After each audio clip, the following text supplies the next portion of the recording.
Hello everyone and welcome to Tandem Teas' latest video. My name is Charles and today I'm going to be taking you through the latest subscription kit from Tandem Teas' Teas of the Month. The purpose of this month's subscription is to showcase 2 teas with big, beautiful leaves. The difference in quality between these teas and tea bags that you'd get in a grocery store are night and day, and I'm super excited to be showing them to you and brewing them up today. So let's not waste any time, let's get right into the tasting.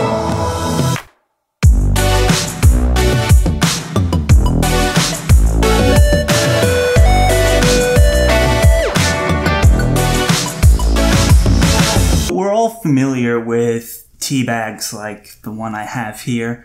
They're widely accessible, they're affordable, they're convenient, they're easy to use, but all that convenience and affordability comes at a cost. And that cost is leaf quality and depth of flavor. If you have any tea bags at home, pull one out, cut it open, and study the leaves inside. You'll notice that it's almost like a fine powder. In the world of grading tea leaves, it's often referred to as dust or fannings, and that's the most popular kind of tea leaf you'll see in a tea bag. Dust and fannings are much cheaper than whole leaf teas. They're also easier to store and ship. Because dust and fannings are such a fine powder, the tea leaves have a very high surface area, which means once you put these tea bag in water, you're going to get a very strong cup of tea very quickly.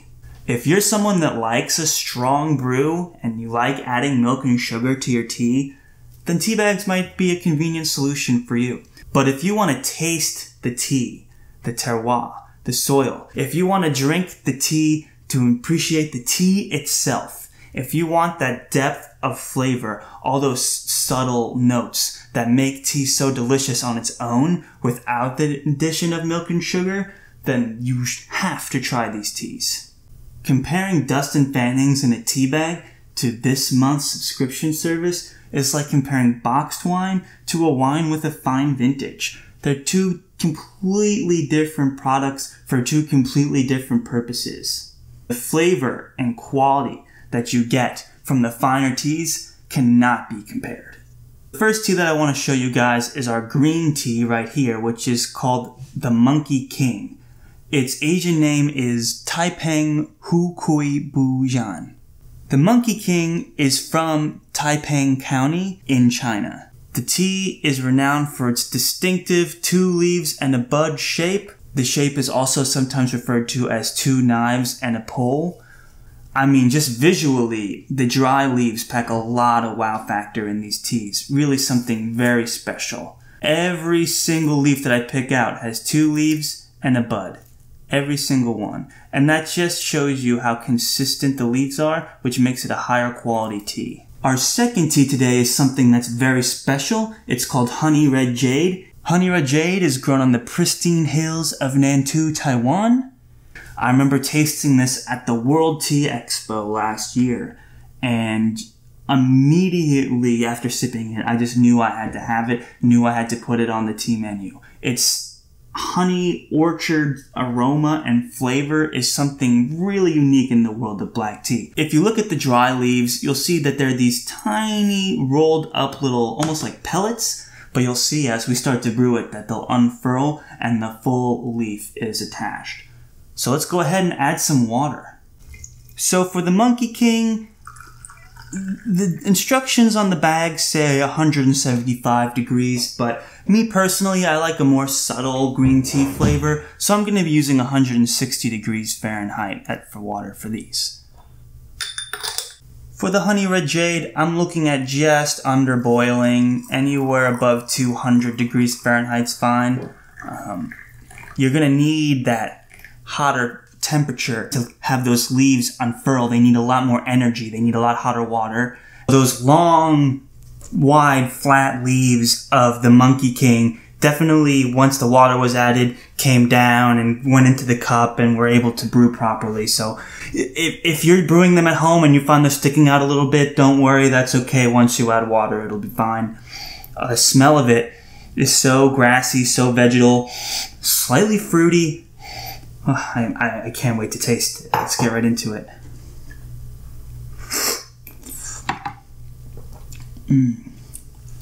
That slight fruitiness, so subtle but so divine, for lack of a better word. The tea is so smooth.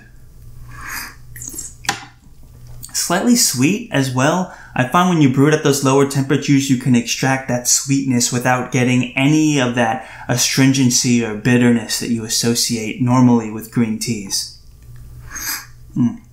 This tea doesn't have that at all. Very drinkable, very smooth, slightly sweet, floral. That's a good cup of tea.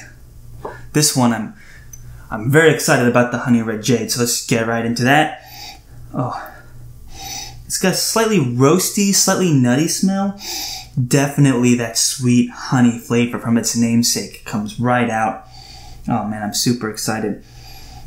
Let's go for it. Let's get right into it.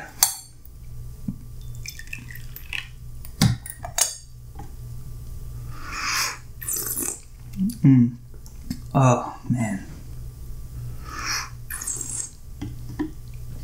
Oh, I mean, it just warms your palate. Just your whole mouth warms up. It's very light. As you can see from the body, it's almost transparent here. Super smooth. That honey flavor comes out in it. It's very strong. But within that honey flavor, there's depth. You get some roastiness from the high oxidation of the black tea. You get some nuttiness from the terroir from Taiwan. Not to mention all these beautiful, sweet floral notes that come through. Man, this is a really complex, yet really delicate tea that I'm a huge fan of. Oh man, I find myself going back and forth between the two. This is a great day in the office. So the reason I took these two very different teas, very different parts of the world, completely different tea types, and combined them for this month's subscription service was because, well, it was basically to show off. I mean, the leaf quality of the Monkey King packs so much wow factor.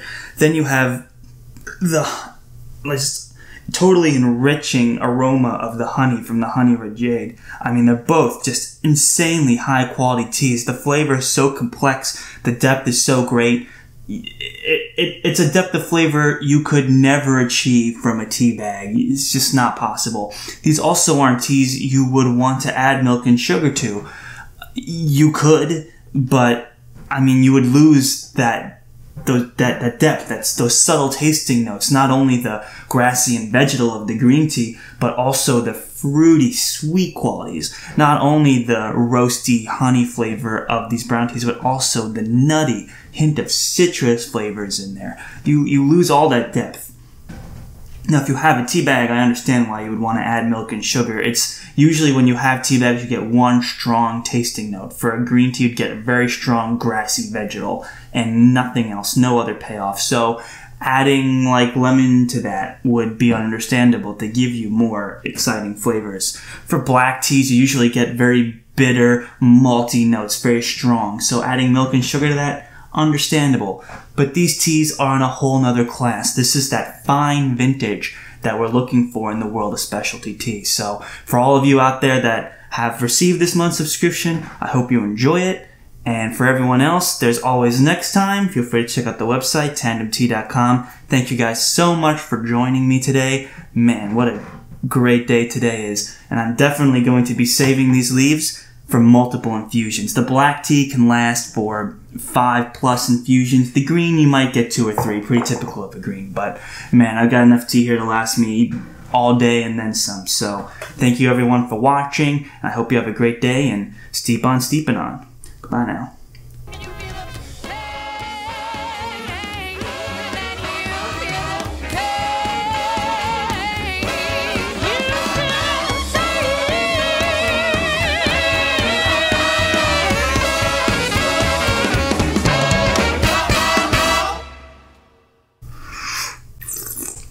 Mm.